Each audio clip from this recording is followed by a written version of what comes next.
como vocês já puderam ver aqui no vídeo, a gente vai conversar com o Leonardo Boff, teólogo, filósofo e Ah, bom. escritor. Olá, Boff, bom dia, seja bem-vindo. Bom dia a vocês, bem-vindas. E alimentemos a esperança, porque senão não sobrevivemos. Exato, não, para o pessoal entender, a gente já estava conversando antes aqui nos bastidores, né? Eu estava falando sobre o livro Habitar a Terra, qual o caminho para a fraternidade universal, e aí o Boff já me mostrou outro, Brasil concluir a refundação ou prolongar a dependência. A gente vai falar um pouquinho de cada. Você tem aí, vamos começar aqui pelo Habitar a Terra, qual o caminho para a fraternidade universal? Tá bom. Boff, pode ser que você lançou agora no começo do ano? Diga lá, vamos falar aqui sobre essa questão, né? Você aborda nesse livro as reais possibilidades da realização da fraternidade universal, que é proposta tanto pelo Francisco de Assis quanto pelo Papa Francisco, os dois Franciscos, né? E qual que seriam esses entraves para a gente, enfim, a dificuldade da gente ter a fraternidade universal? Boff. Bom, esse é o grande sonho e a proposta que o Papa faz ao alarme ecológico. A frase básica que levou a ele formular esse sonho é: estamos no mesmo barco, ou nos salvamos todos, ou ninguém se salva. Então, qual é o projeto de humanidade que poderá nos salvar? E aí ele contrapõe dois modelos, aquele clássico que vem do século XVIII, com Galileu Galilei, com Copérnico, com Francis Bacon, que é o ser humano senhor e dono da natureza. E ele tem como objetivo dominar a natureza, dominar os povos, dominar as culturas, dominar a vida, dominar tudo. Esse projeto chamado modernidade produziu grandes vantagens para nós. Na medicina, nos meios de transporte, na saúde, mas, simultaneamente, criou o princípio da autodestruição. Uma coleção de armas químicas, biológicas e nucleares que podem destruir a Terra por 13 maneiras diferentes. Esse é um projeto. Esse projeto agrediu de tal maneira a Terra que ela não é mais sustentável. Até agora a Terra nos dava tudo, nos ajudava em tudo. Agora é o contrário. Mudou o regime e nós temos que ajudar a Terra, porque ela sozinha não consegue se autorregenerar. Aí vem a alternativa. A alternativa é o ser humano sentir-se parte da natureza e não senhor da natureza. E todos irmãos e irmãs, seres humanos, mas não só nós seres humanos, também todos os seres da natureza são nossos irmãos e irmãs, por duas razões, porque todos viemos da terra, somos produzidos da terra. Então, homem, ser humano, vem de humus, terra boa. E segundo, porque todos os seres vivos têm o mesmo código genético de base, desde a célula mais primitiva, que surgiu há 3,8 bilhões de anos, chegando até nós, todos temos os 20 tijolinhos e os 4 tipos de cimentos diferentes com os quais se constrói toda a biodiversidade. Então, somos, de fato, irmãos e irmãs, não só pela mística de São Francisco, mas por um dado de ciência. Quando, em 1953, Drake e Dawson descodificaram o código genético da vida.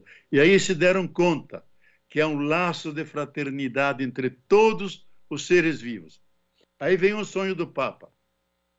Ou nós vivemos essa fraternidade universal, ou não temos futuro. Vamos ao encontro do pior.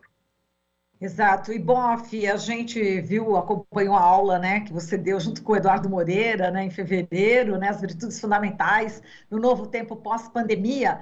E foi incrível, né? Enfim, tudo que a ciência, né, já descobriu, o que é importante, e como você já é referência mesmo, né? Há muito tempo, uma referência mundial, Boff.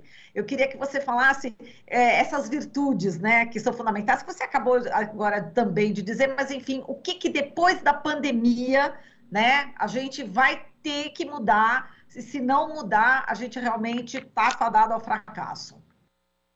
Olha, eu estou dando toda quinta-feira um curso sobre as virtudes para o tempo pós-pandemia. Não é que nós já chegamos no tempo pós-pandemia, estamos dentro da pandemia. E a nova vertente, que é uma combinação do Ômicron com a Delta, é mortal. A China fechou 2 grandes províncias e já chegou na Inglaterra. É muito grave e está matando pessoas. Então, pode chegar no Brasil. Então, estamos dentro ainda da pandemia. E aí, eu imagino que nós vamos superar essa pandemia e aí precisamos de um novo começo. Não podemos voltar à antiga normalidade, porque foi aquela normalidade que produziu o vírus. Todo mundo fala de vacinas, é importante. Fala das proteções higiênicas, importante. Ninguém fala do contexto do vírus. Ele não caiu do céu. Ele é consequência da agressão do ser humano contra a natureza, desmatando, poluindo o ar, os solos e destruindo o hábitat dos vírus.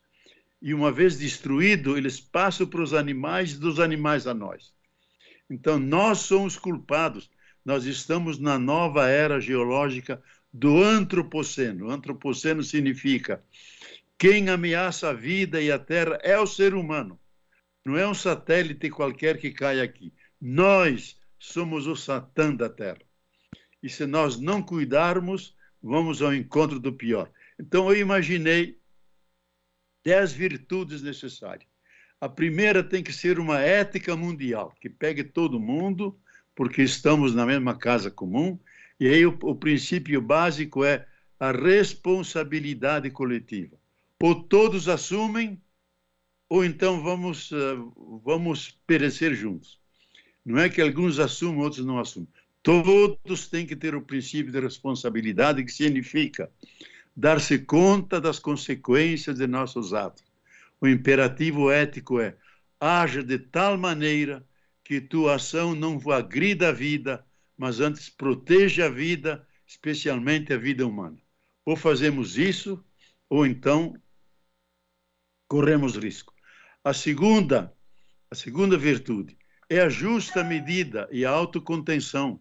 Nós não temos medida nenhuma, é consumismo, é destruição sistemática da natureza, é tudo sem autocontenção, a realizar todos os desejos nesse presente. Então, nós temos que aprender a buscar o equilíbrio entre o que tirar da natureza para o nosso sustento e o que respeitar a natureza. E isso significa a medida justa, o caminho do meio, saber autoconter-se para não ser vítima do consumismo. Terceira virtude, que é atualíssima, porque há mais de 280 milhões no mundo de imigrantes e há 7 a 10 milhões de refugiados que não encontram lugar e querem escapar das guerras, das terras que ficaram inférteis, excesso de calor. Então, nós temos que ter a hospitalidade como um direito humano e um dever humano, porque todos são habitantes da terra. Então, as soberanias nacionais são obsoletas. O vírus mostrou, ele não respeitou os limites nacionais. Ele pegou o planeta inteiro. Então, a hospitalidade significa acolher as pessoas, porque são humanos como nós, como dever, e nós temos direito de estar na Terra, de não sermos expulsos. Então, essa é uma virtude fundamental e extremamente atual, que estamos vendo agora na Ucrânia, que são mais de 3 milhões de refugiados. Estamos assistindo na Síria, que são 7 milhões de desplaçados, deslocados no país, 5 milhões de refugiados, 3 milhões estão só na Turquia. E vieram para a Europa, vieram para muitos países, inclusive para o Brasil. Então, a hospitalidade é fundamental. A outra, a solidariedade de todos com todos. Isso parte do princípio da física quântica, da nova antropologia, que todos estamos enredados em relações de interdependência. Tudo é relação. Não existe nada fora da relação. Então, isso significa devemos ser solidários uns com os outros, porque laços nos unem com a Terra, uns com os outros, com o universo. E isso pertence à nossa natureza. Nós somos, por natureza, gente solidária, e nós demos o salto da animalidade para a humanidade quando começamos a comer juntos solidariamente. Primeiro os pequenos, depois os mais idosos, e aí todos, porque os animais, cada um come por si. Aqui o ser humano significa ele é solidário com o outro, e isso, o que foi verdade no passado, tem que ser verdade hoje. E isso mostrou os coronavírus.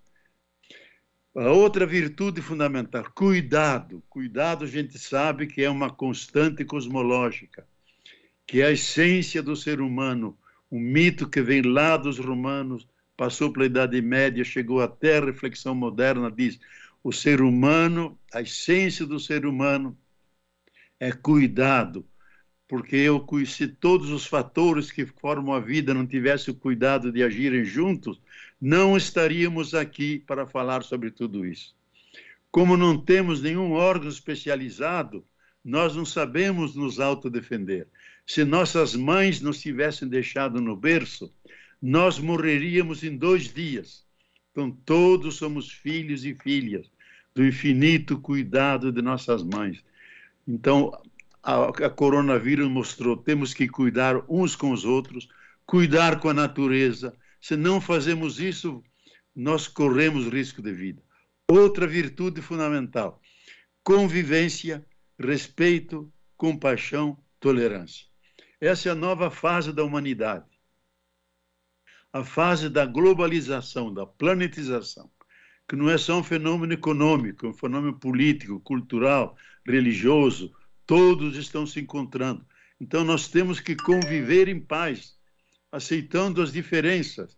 Temos que ter respeito ao outro e não desprezar. Não entender a diferença como uma desigualdade, mas como uma outra forma de ser humano. E ter compaixão com aqueles que estão à margem do caminho, caídos, que não conseguem sobreviver sozinhos, precisam do auxílio. O ser humano tem que abaixar-se como bom samaritano, enxugar uma lágrima, se caído, estar levantado. E ter tolerância, não suportar-se mais nem menos, mas positivamente abrir-se ao outro e conviver e aprender um do outro. E a tolerância é a aceitação do outro, e não simplesmente deixá-lo de lado, porque não podemos nos libertar dele.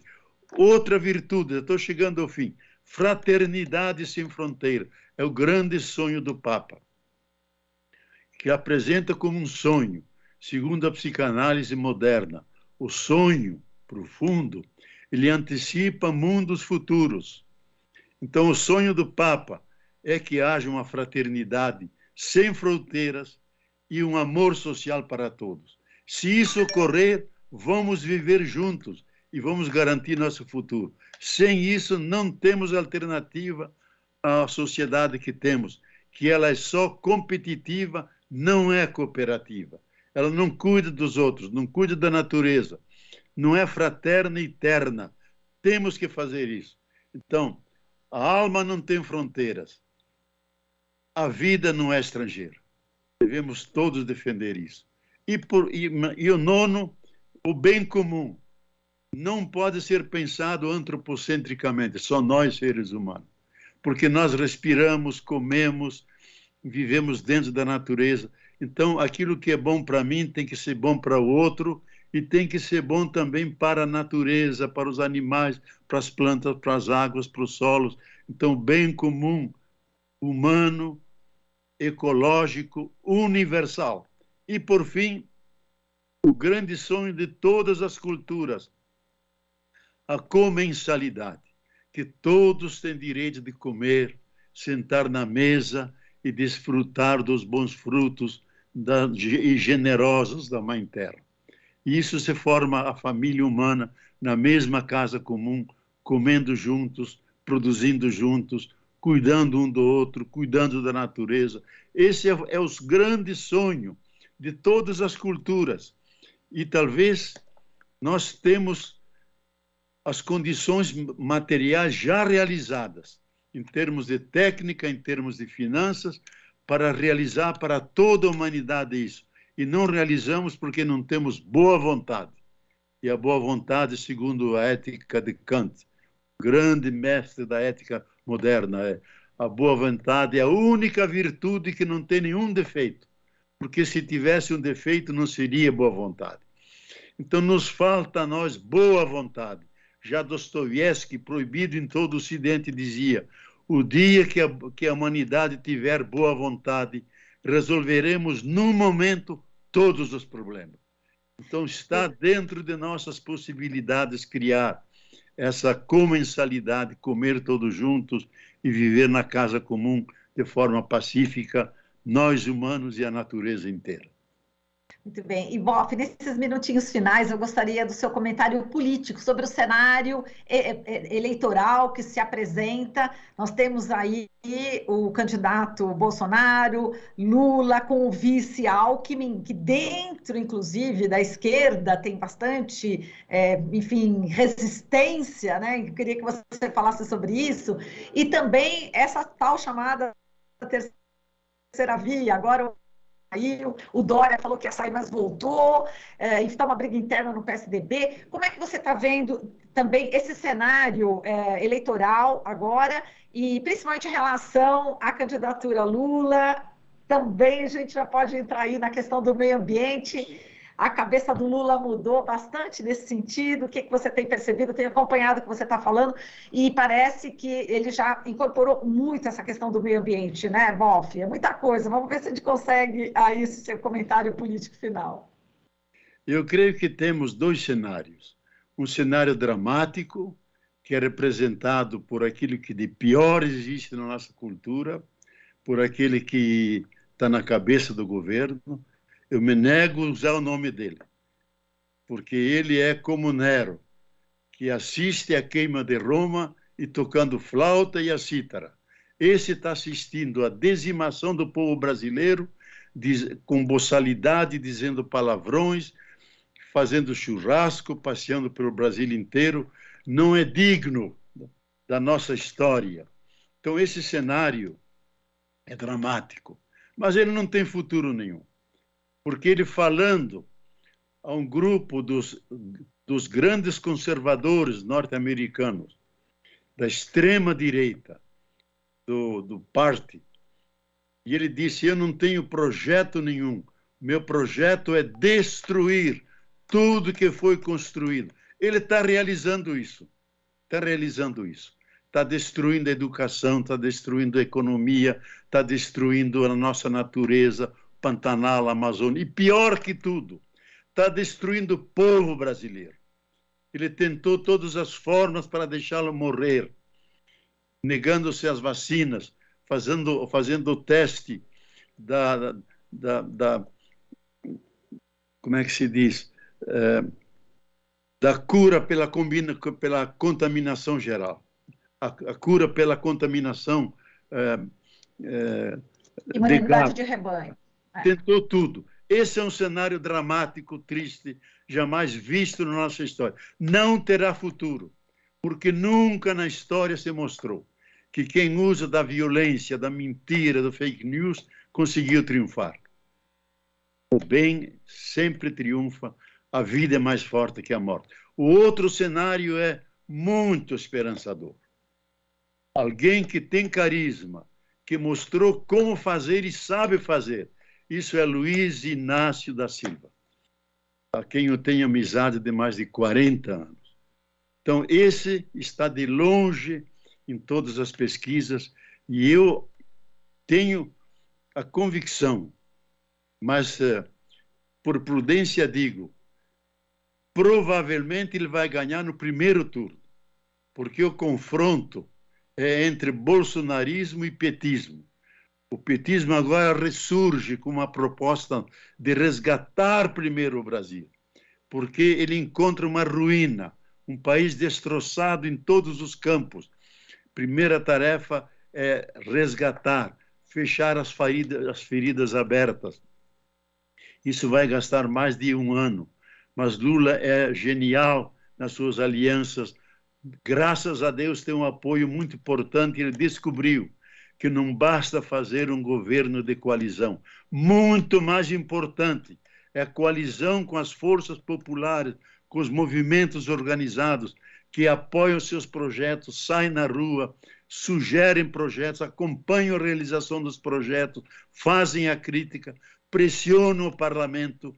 E o nosso voto é não só que ele seja eleito, mas que se faça uma bancada grande de deputados e senadores que possam dar um sustentáculo para as suas políticas de resgate do Brasil. Segundo ponto, não só resgatar, não só regenerar, fazer avançar o Brasil.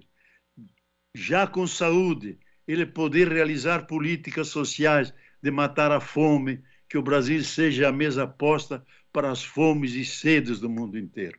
Ele tem condições disso. Resgatar primeiro a saúde do povo brasileiro, fazê-lo comer, trabalhar para ele conquistar com dignidade a sua comida, fazê-lo morar dignamente, que tenha saúde, porque sem a saúde nada se faz, e que tenha educação, resgatar um projeto de educação para ele poder acompanhar a história e se comunicar com os outros, que tenha segurança mínima, porque é um país violento, cuja violência ganhou legitimidade a partir da cabeça desse governo, que é violento, que exalta a tortura, que celebra criminosos.